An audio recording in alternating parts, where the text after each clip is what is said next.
ఓం అస్మద్గురుభ్యో నమః. లక్ష్మీనాథసమారంభాం నాథయామునమధ్యమాం అస్మదాచార్యపర్యంతం వందే గురుపరంపరం. వసుదేవసుతం దేవం కంసచానూరమర్దనం దేవకీ పరమానందం కృష్ణం వందే జగద్గురుం. శాంతాకారం భుజగశయనం పద్మనాభం సురేశం విశ్వాకారం గారసదృశం మేఘవర్ణం శుభాంగం లక్ష్మీకాంతం కమలనయనం యోగరుధ్యానగమ్యం వందే విష్ణుం భోభయహరం సర్వలోకైకనాథం. ప్రియ భగవద్బంధువులకు నమస్కారం. ఈరోజు మన విశ్వసహస్రం 36వ శ్లోకం సంధానం. స్కంధరో దయ్యో వరదో వాయువాగనః వాసుదేవ బృహద్భానో ఆదిదేవ పురందరః. స్కంధరో దయ్యో వరదో వాయువాగనః వాసుదేవ బృహద్భాను ఆదిదేవ పురందరః. ఎక్కడ ఉన్నా ఒక క్షణంలో ఎక్కడ స్మరిస్తే అక్కడ దిగి వచ్చే చైతన్య మహాప్రభు వాసుదేవుడు. అష్టవసువుల్లో, ముక్కోటి దేవతల్లో, అసంఖ్యాక జీవకోటిలో అంతటా అన్ని వేళలా తన ఉనికిని స్ఫురింపజేసిన అంతర్యామికి వాయువే వాహనం. ధ్రువ నక్షత్రం నుండి భూమండలం వరకు 7 వాడల్లో 7 వేగాల్లో వీచే వాయుసప్తకం అతన్ని ఎక్కడికైనా తీసుకుని వెళ్తుంది.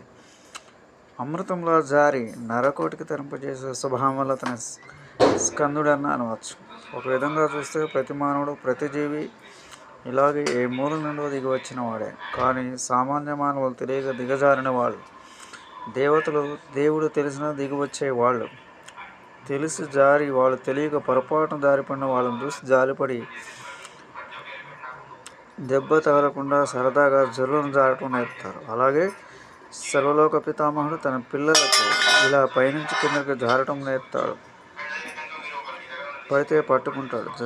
జారగా మోస్తూ జారటం, తర్వాత జారటం మానడం జరుగుతుంది. ఇది పరమాత్మ వినోదం, జీవాత్మకు ప్రమాదం. ఈ ప్రమాదం నుంచి బయటపడేందుకు వాసుదేవుడు సహకరిస్తాడు. కోరిన వరాలు కురిపిస్తాడు. 1000 సూర్యుల వల్ల లభించే కాంతిని ప్రసాదిస్తాడు.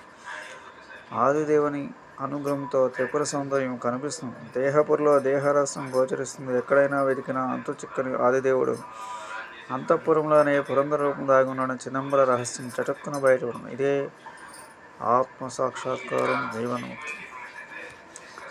37వ శ్లోకం. అశోకస్థారణస్థారః సౌరసౌరజనేశ్వరః అనుకూల సతావత్త పద్మే పద్మనివేక్షణ. అశోకస్థారణస్థారః సౌరసౌరజనేశ్వరః అనుకూల సతావత్త పద్మే పద్మనివేక్షణ. తర్వాత జీవి శోకరహితుడవుతాడు. శోకం, మోహం, వార్ధక్యం, మరణం, ఆకలి, దప్పిక ఇవన్నీ దేహబుద్ధి వల్ల ఏర్పడే మానవ వీచికలు. ఈ అలజడి అణిగిన తర్వాత అశోక మనసస్థితి ఏర్పడుతుంది.